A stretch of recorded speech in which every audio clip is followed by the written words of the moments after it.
Hello friends, कैसे हो आप सब। तो आज हम BPSC 110 का मोस्ट इंपॉर्टेंट क्वेश्चंस करने वाले हैं। जून 2023 का आपका क्वेश्चन पेपर होने वाला है आज। ठीक है। और इससे पहले मैंने दिसंबर का करा दिया है। वहाँ पे मैंने आपको, देखो ये जून का क्वेश्चन पेपर है, ठीक है। लेकिन यहाँ पे जो है वो क्वेश्चन भी आपको मिलेंगे जो कि मैंने दिसंबर में पहले ही करा दिए। जैसे कि फर्स्ट क्वेश्चन है ये वाला आपका, ठीक है। ये मैंने पहले ही करा दिया है, दिसंबर वाले में आया हुआ है, तो वहाँ पे करा दिया था मैंने, ठीक है। और ये NTC करके जो एक क्वेश्चन है ये भी आया हुआ है, ये भी करा दिया है। तो मैंने यहाँ पे जो लीव किया है ना, वो मैंने पहले ही करा दिए हैं दिसंबर वाले क्वेश्चन पेपर में। तो आपको लिंक मिल जाएगा नीचे डिस्क्रिप्शन में। आप इस वाली वीडियो देखने के बाद वो वाली भी देख सकते हैं। इससे क्या होगा, आपको अच्छी नॉलेज हो जाएगी कि भाई आंसर्स कैसे लिखने हैं, क्वेश्चंस कैसे आते हैं। क्या पता कुछ क्वेश्चंस रिपीट हो जाए तो आपको जो मैंने पॉइंट्स लिखवाए हैं, ठीक है, तो वो आपको याद रखने में ईजी रहेगा, क्योंकि मैंने बहुत ही शॉर्ट तरीके से और बहुत ही आसान वे में लिखने की कोशिश की है, ताकि आपको याद रखने में समस्या पैदा ना हो। सेकंड क्वेश्चन हम करेंगे आज, ठीक है। और सेकंड क्वेश्चन, थर्ड, जो भी इसमें मैंने जो कराए नहीं रखे हैं पहले, वो मैं यहाँ पे कराऊंगा। सबसे पहले सेकंड क्वेश्चन है जो कि कह रहा है विश्व बैंक की संगठनात्मक संरचना और कार्यप्रणाली की व्याख्या कीजिए। तो देखो, सवाल बहुत ही इजी है, पर हमें लग सकता है कि बहुत ही मुश्किल सा है। क्या है इसके अंदर, अगर हमने नहीं पढ़ा है तो। विश्व बैंक यानी कि वर्ल्ड बैंक की बात कर रहा है, WB, वर्ल्ड बैंक। याद है ना आपको, हमने NCERTs में भी पढ़ा हुआ है काफ़ी, अपनी जो स्कूल की बुक्स होती है वहाँ पे भी 9th क्लास में पढ़ा था शायद हमने। तो वहाँ पे हमने पढ़ा है वर्ल्ड बैंक के बारे में। तो बेसिकली क्या है कि इसकी जो संगठनात्मक संरचना है, कि इसमें क्या क्या संगठन काम करते हैं, उसके बारे में पूछ रहा है। और जो कार्यप्रणाली है कि वर्क कैसे करता है, उसके बारे में, ठीक है, क्या क्या उद्देश्य है, क्या क्या कार्य हैं उसके, इस सब के बारे में पूछ रहा है।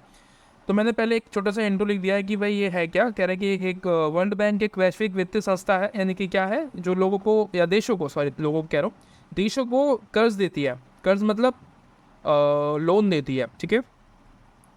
उसे हम वर्ल्ड बैंक बोलते हैं, जो विकासशील देशों को ऋण, अनुदान यानी कि फंड, और जो तकनीकी सहायता है, टेक्निकल जो इन्फॉर्मेशन है, नॉलेज है, हेल्प है, वो करती है, ठीक है। तो एक छोटी सी चीज़ तो हमें समझ में आ गया आपको कि वर्ल्ड बैंक का काम क्या होता है, ठीक है।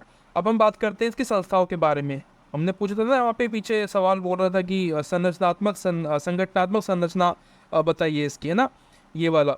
तो उसी का जवाब मैंने यहाँ पे लिखा है कि भाई होती क्या है। सबसे पहले इसमें दो प्रकार के संगठन काम करते हैं, ठीक है। आपको ये याद रखना पड़ेगा, संगठनात्मक संरचना के अंदर कि दो प्रकार के इसमें संगठन होते हैं, ग्रुप्स होते हैं। जैसे कि एक अंतर्राष्ट्रीय पुनर्निर्माण विकास बैंक के रूप में एक संगठन काम करता है। जो इसका काम क्या होता है कि एक संस्था है जो विश्व बैंक की है, और जो अच्छी क्रेडिट वाले देशों को लोन देती है, ठीक है, लोन देती है, उनको हेल्प करती है इम्प्रूवमेंट करने में। कहने का मतलब, क्रेडिट मतलब जैसे कि हमारा क्रेडिट नहीं होता, हम ऑनलाइन कुछ भी परचेज कर सकते हैं EMI पे, उसी को हम क्रेडिट बोलते हैं। लोन लेने के लिए हमारा जो है क्रेडिट चेक किया जाता है, उसी को हम बोलते हैं क्रेडिट, ठीक है। कह रहे हैं कि ये क्रेडिट जो है ये देती है, मतलब जैसे कि मेरा क्रेडिट अच्छा है हमारे देश का, जैसे कि इंडिया है तो हमारा क्रेडिट अच्छा है, हमारा जो व्यापार है वो भी ठीक ठाक चल रहा है, हाँ, और हमारी जो एक बैकग्राउंड है वो भी ठीक है, हम वापस दे देते हैं पैसे, इस तरीके से। तो उन देशों को जो है क्या करती है, ये बुनियादी ढांचा, शिक्षा, स्वास्थ्य जो है उसमें हेल्प करती है, ठीक है। अब क्या करती है, हेल्प मतलब कि पैसे देती है, कहने का मतलब ये है, ठीक है। आपको पैसे देती है, इसी से आपकी हेल्प हो जाती है।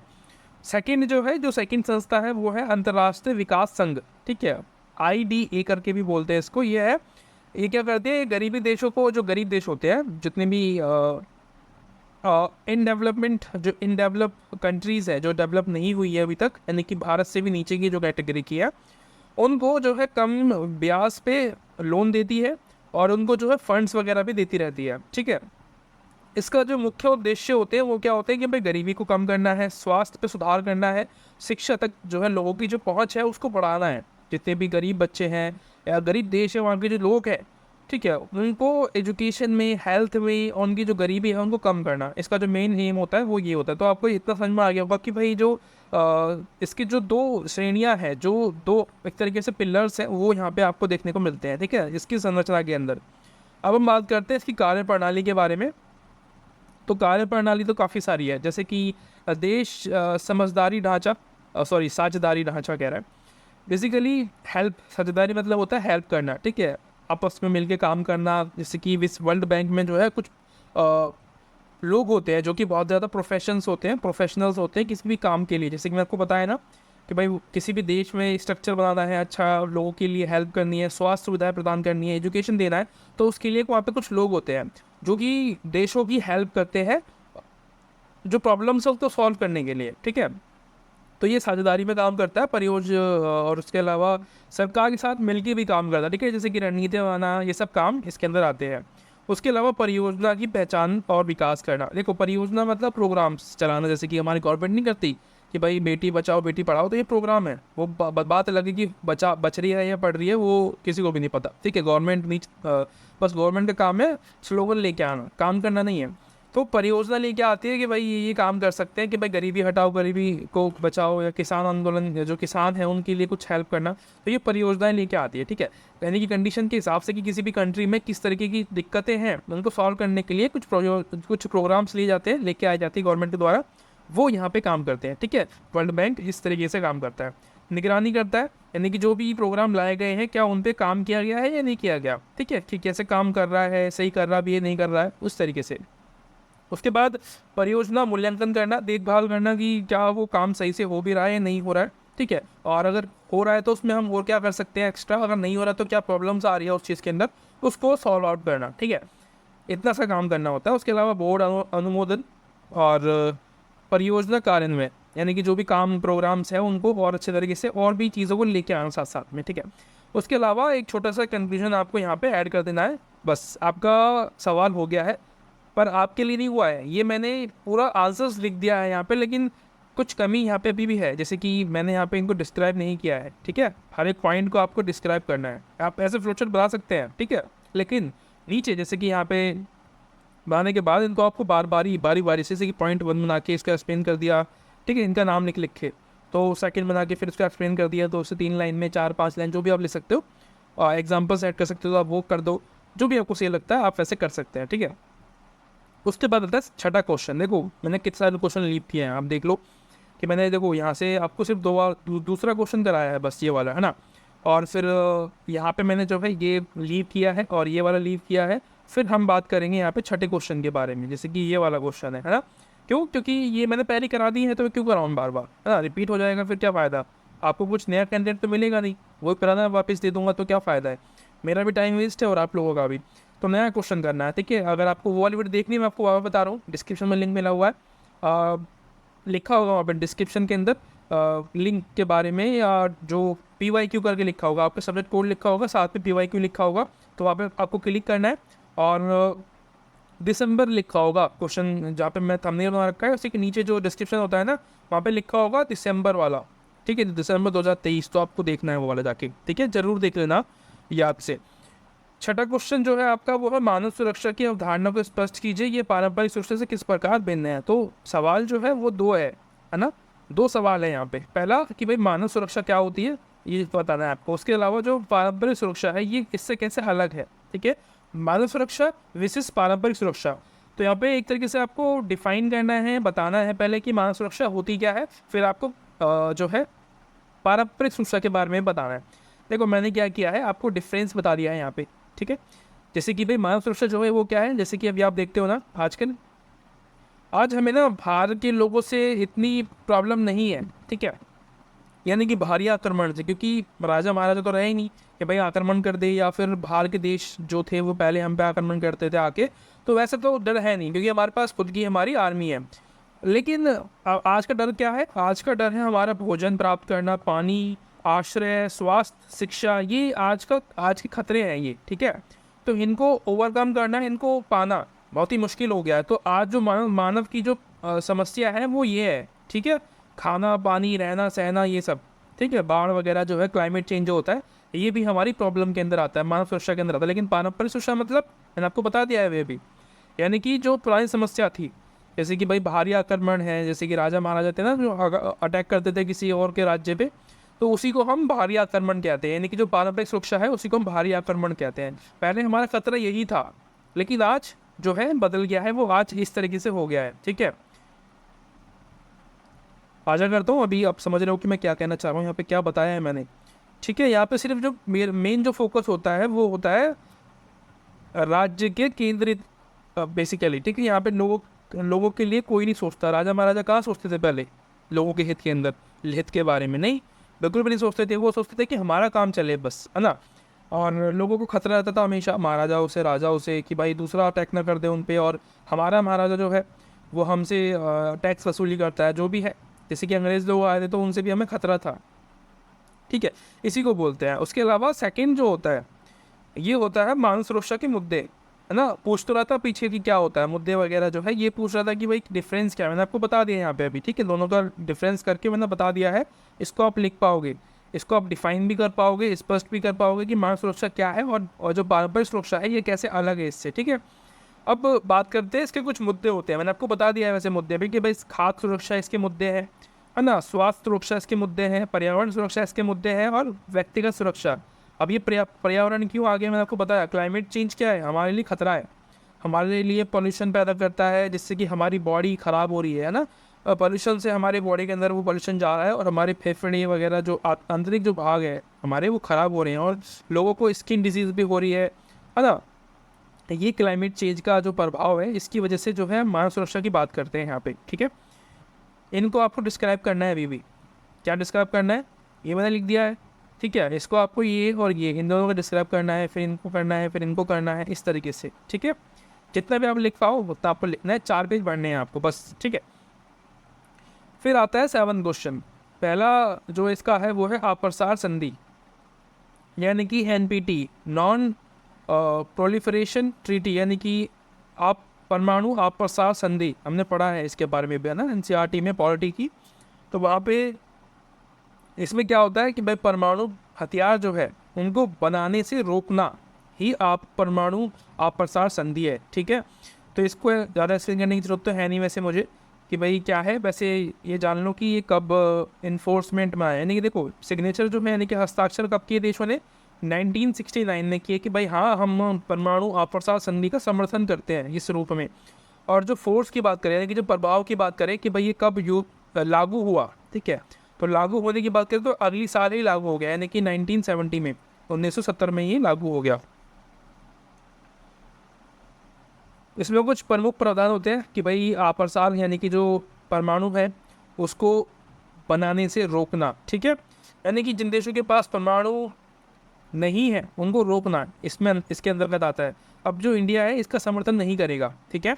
क्यों, क्योंकि हमारे पास परमाणु नहीं है, तो हम क्यों इसको समर्थन करेंगे भाई, राइट। यानी कि देखो इसमें क्या है कि कंट्रियों को ना डर भी रहता है दूसरी कंट्री से, कि भाई मेरे पास परमाणु हथियार नहीं है, अगर किसी परमाणु वाले देश ने मेरे पर अटैक कर दिया तो मैं तो वैसे ही मारा जाऊंगा, ठीक है। मेरे पास उसको काउंटर अटैक करने के लिए, यानी कि उसको जवाब देने के लिए मेरे पास कोई साधन है ही नहीं, ठीक है। तो इसी को हम यहाँ पे अप्रसार बोलते हैं, यानी कि हथियार, इसका मतलब होता है हथियार को बनाने से रोकना, ठीक है। और परमाणु ऊर्जा का शांतिपूर्ण उपयोग करना, यानी कि जो परमाणु ऊर्जा है, परमाणु बम वगैरह जो होते हैं, इनका शांति के रूप में इस्तेमाल करना, कि भाई दूसरों को डरा देना कि भाई अगर आप अटैक करोगे किसी पे तो हम आपको छोड़ेंगे नहीं, इस तरीके से, ठीक है। ऐसा नहीं कि जैसे कि अमेरिका ने किया था, है ना, हिरोशिमा नागासाकी पे जो बम गिराए थे जापान में, तो वो एक उसको ना डराने की कोशिश की गई थी, मतलब उसको धमकाया गया था लोगों को मार के, है ना, जो कि बिल्कुल भी सही नहीं था। वो काउंटर अटैक नहीं था, डराने के लिए था, वो उसको ख़त्म करने के लिए था, क्योंकि जापान उस समय भी बहुत ज़्यादा पावरफुल कंट्री के रूप में उभर के आ रहा था, ठीक है। उसके बाद इसका जो महत्व है वो बहुत ज़्यादा है, जैसे कि भाई कह रहा है कि परमाणु प्रसार को रोकने और सहयोग को बढ़ावा देना, यानी कि जो आपसी रिलेशनशिप है उसको बढ़ावा देने की बात होती है यहाँ पे। परमाणु प्रसार को रोकना लगभग सभी देशों के पास जो है ये आपको मिलता है। देखो यहाँ पे एक चीज़ इंपॉर्टेंट यहाँ पे ये है, मैंने जी एरो बनाया ना, ये ऐसे नहीं बनाया। यहाँ पे देखो मैं यहाँ पे समझाने की कोशिश क्या कर रहा था कि जैसे कि इंडिया है तो हमारे पास परमाणु हथियार नहीं थे शुरुआत में, है ना, तो हमने बनाए। क्यों, क्योंकि हमें दूसरों से सेफ्टी करना था। हमारे आसपास में आतंकवादी देश भी है ना, जैसे कि पाकिस्तान है, चाइना है, तो ये हम पे जब मर्जी अटैक कर देते हैं। तो इनसे खुद को सेफ करने के लिए हमने परमाणु हथियार बनाया, ना कि किसी को पे अटैक करने के लिए, किसी को मारने के लिए, ठीक है। तो इसलिए हमें परमाणु हथियार को जो है परमिशन देनी चाहिए कि जिन देशों के पास ये नहीं है पावर, तो उनके पास भी ये हो, ठीक है, ताकि देशों को एक ये रहे कि हमारे पास भी कुछ है, हम अपनी सेफ्टी कर सकते हैं, है ना। उसके बाद इसकी आलोचना भी होती है कि भाई भारत पाकिस्तान ने इसकी आलोचना की, ना को बताया। और सुरक्षा प्रणाली को कमी जो है ये आपको देखने को मिलता है कि कुछ लोगों का मानना है कि जो एनपीटी है, जैसे कि भारत है, भारत कहता है कि भाई इससे ना हमारी सुरक्षा पे जो है रोक लगती है, हम अपने आप को सेफ नहीं कर पाएंगे, अगर हम परमाणु हथियार बनाना रोक देंगे, नहीं बनाएंगे तो हमारे लिए खतरा है, कोई भी कंट्री हम पे अटैक कर देगी, हम तो उसको जवाब ही नहीं दे पाएंगे, राइट। तो ये है, जैसे कि नॉर्थ कोरिया है, ये तो पूरी तरीके से सब चीज़ का विरोधी करता है, ये कभी भी इंटरनेशनल जो गाइडलाइंस होती है ना, जो नियम कानून होते हैं उसको फॉलो ही नहीं करता नॉर्थ कोरिया, ठीक है, तानाशाही देश है। और इसके अलावा हम बात करते हैं 8वें क्वेश्चन के बारे में, जो कि है वैश्विक अर्थव्यवस्था में एनजीओ की भूमिका। अब देखो एनजीओ आपको पता है क्या होता है, ठीक है, नॉन गवर्नमेंटल ऑर्गेनाइजेशन इसको बोलते हैं, और बाकी सारी चीज़ जो मैंने यहाँ पे लिख दी है आप इसको एक बार स्क्रीनशॉट ले लेना, इजीली आप इसको कर पाओगे, ठीक है, मतलब क्या टाइम वेस्ट करना है इसके अंदर, है ना। इसमें आपको देखने को मिलता है, जो देखो एनजीओ मतलब क्या है, वैश्विक स्तर के एनजीओ की बात कर रहा है, ऐसे वैसे एनजीओ नहीं जो आपको नॉर्मली देखने को मिलते हैं, वैश्विक स्तर के एनजीओ। ये क्या करते हैं, ये ज़रूरतमंदों को जो है हेल्प करते हैं, जैसे कि कोई कंट्री है, जैसे कि देखो एनजीओ मतलब वर्ल्ड बैंक हो गया, IMFI हो गया, इंटरनेशनल मनी फंड, IMF, ठीक है। तो ये क्या करता है, ये भी एनजीओ के रूप में काम करता है, जो लोगों को हेल्प करता है डिज़ास्टर्स में, जैसे कि कोई भूकंप आ गया तो लोग मतलब नहीं, देशों की मदद करता है, ठीक है, गरीबी को कम करने में मदद करता है, जवाबदेही को बढ़ाता है, किसकी जवाबदेही, सरकारों की, वंड जो UN है यानी कि यूनाइटेड नेशन है, उनकी जो जवाबदेही है उसको बढ़ाता है, ठीक है। ये सब काम जो है एनजीओ के होते हैं इंटरनेशनल स्तर पे, तो ये एनजीओज भी बहुत इंपॉर्टेंट हो जाते हैं, है ना। तो ये आप इसको जो है पढ़ लेना एक एक बारी, ज़्यादा मुश्किल नहीं है, बहुत ही ईजी सा है, ज़्यादा कुछ मैंने लिखा ही नहीं है इसके अंदर, बस आपको पॉइंट समझा दिए हैं कि भाई आपको यहाँ पे ये पॉइंट आप लिख के आओगे ना एग्ज़ाम में, तो आप इससे ज़्यादा नंबर किसी के आएंगे ही नहीं, ठीक है।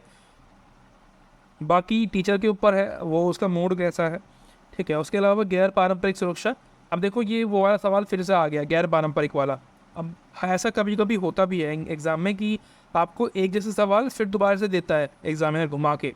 अभी गैर पारंपरिक क्या है, हमने बात की थी ना उस वाले सवाल में कि भाई मानव सुरक्षा के बारे में, आपको याद आया होगा अभी फर्स्ट जो क्वेश्चन किया है हमने उसी पे ही यहाँ पे जो है हमने बताया था कि जो मानव सुरक्षा है वो क्या होती है, कि भाई जो इंटरनेशनल खतरे हैं उनसे तो बचना है, लेकिन क्लाइमेट चेंज, खाना पीना रहना सहना, ये सब चीज़ें जो है ये गैर पारंपरिक सुरक्षा के अंदर आते हैं, ठीक है, जो पारंपरिक नहीं है, ठीक है, इसी को हम गैर पारंपरिक कहते हैं। इसकी क्या विशेषताएं होती है कि भाई सीमाओं को पार करना, उनके देशों को प्रभावित करना, यानी कि क्या काम कर सकता है, कौन है जो ऐसा कर सकता है, क्लाइमेट चेंज, गर्मी बढ़ना, है ना, लू, बाढ़ आना, ये सारी क्या है, ये सीमाओं को पार कर देती है ये सब चीज़ें, इसलिए खतरा है ये, है ना। कोई बीमारी जैसे कि कोरोना वायरस है, तो ये क्या है, ये सीमाओं को पार करके हमारे देश में आ गया, शुरू हुआ था चाइना में लेकिन हमारे पास आ गया, ये क्या है, ये गैर पारंपरिक हमारे लिए सुरक्षा है, ठीक है, ये खतरे के रूप में आपको देखने को मिलते हैं, इनसे हमें सुरक्षा करनी है अपनी। उसके अलावा पर्यावरणीय तत्व, पर्यावरणीय आर्थिक असमानता और सामाजिक अशांति, ये भी होती है, मैंने आपको बता दिया, जो इन्वायरमेंटल डिजीज़ फैलती है उसके बारे में, और इन समस्याओं को पहचानना कठिन होता है ना, कि भाई क्या समस्या है। अब देखो कोरोना वायरस आया था तो हम समझ पाए थे कि ये क्या है, क्या डिजीज़ है, इसको ठीक कैसे करें, नहीं समझ पाए थे, काफ़ी टाइम लग गया हमें इसको समझने में, इतने करोड़ लोग जो है उस समय मारे गए थे। इसके एग्जांपल्स मैंने यहाँ पे लिख दिया है, ठीक है, आप इसको समझ लेना, पढ़ लेना, बहुत ही ईजी से है, ठीक है, हमें पता ही है इसके बारे में। इसके सोल्यूशन क्या है कि भाई हम जो गैर पारंपरिक खतरे हैं इससे हम कैसे अपने आप को सेव कर सकते हैं, कि भाई अंतर्राष्ट्रीय सहयोग हम बढ़ा सकते हैं। अब आपको पता है इन्वायरमेंट के लिए बहुत सारी मीटिंग्स होती है, है ना, बैठकें होती हैं, जिसपे से हम बात करते हैं कॉप की बैठक, COP, है ना, कॉप, कन्वेंशन ऑन पार्टीज, है ना, मतलब इसकी फुल फॉर्म होती है। बाकी ये क्या है, ये इन्वायरमेंट को सेव करने के लिए बहुत सारे देश यानी कि दुनिया भर के सारे देश आपस में बैठ के बातचीत करते हैं कि हम कैसे कार्बन उत्सर्जन को कम करें, इन्वायरमेंट को बचाएं, इस तरीके की बात होती है, ठीक है, अंतर्राष्ट्रीय सहयोग हम इसको कहते हैं।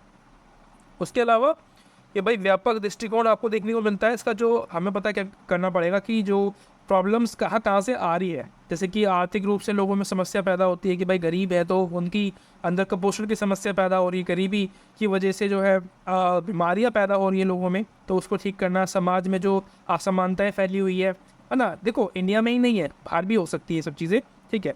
और पर्यावरण में उसके अलावा निवारक आप उपाय क्या हो सकते हैं कि भाई हम रेड लिस्ट जारी कर दें। किसके लिए? एग्जाम्पल के लिए मानो कि कोई प्रजाति है, जैसे कि कोई एनिमल है, जैसे कि हम बात करते हैं चीतों की, तो भारत में से जो चीते हैं, है ना,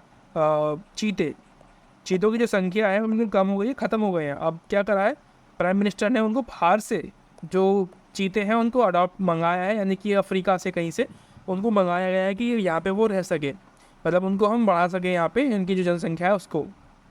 इसी को हम बोलते हैं रेड लिस्ट। ठीक है, कि भाई किसी जाति की, किसी भी स्पेशीज़ की जो संख्या है वो कम हो रही है, तो हम क्या कर सकते हैं, रेड लिस्ट निकाल सकते हैं। या कोई डिसीज़ होने वाली है तो उसकी रेड लिस्ट निकाल के उसका हम सोल्यूशन उसका ढूंढ सकते हैं। ठीक है, उसके अलावा लचीलापन का निर्माण कर सकते हैं कि भाई हम एक्सेप्ट कर लें कि हाँ हमारी गलती है। अब देखो अभी क्या फ़िलहाल में क्या चल रहा है, जो विकसित देश है वो बिल्कुल भी मानने को तैयार ही नहीं थे कि ये जो पोल्यूशन हुआ है, ये जो इन्वायरमेंट में जो बदलाव हुआ है, ये उनकी वजह से हुआ है। वो सोच रहे थे कि हम लोग तो बच जाए, जो विकासशील कंट्री जैसे कि इंडिया है, यानी कि चाइना है, पाकिस्तान है, जो भी कंट्रीज़ है, इन पर थोप दिया जाए कि ये लोग जो है कार्बन उत्सर्जन को ना करें, यानी कि हम विकास ना करें, ऐसा ये कह रहे थे। तो ये जो है ना, ये खतरा था हमारे लिए, तो हमने जो है इसको माना नहीं, जो कि सही काम किया। इसको हम लचीलापन कहते हैं। ठीक है, तो आशा करता हूँ वीडियो आपको अच्छी लगी होगी, जो भी आपको सीखने को मिला है, सीखने को नहीं मिला है, जो भी आपको कमेंट है आप मुझे बता देना डिस्क्रिप्शन में, मतलब कि कमेंट बॉक्स के अंदर। तो मिलते हैं अगले वीडियो में, किसी और वीडियो में। तब तक के लिए thank you so much, bye bye.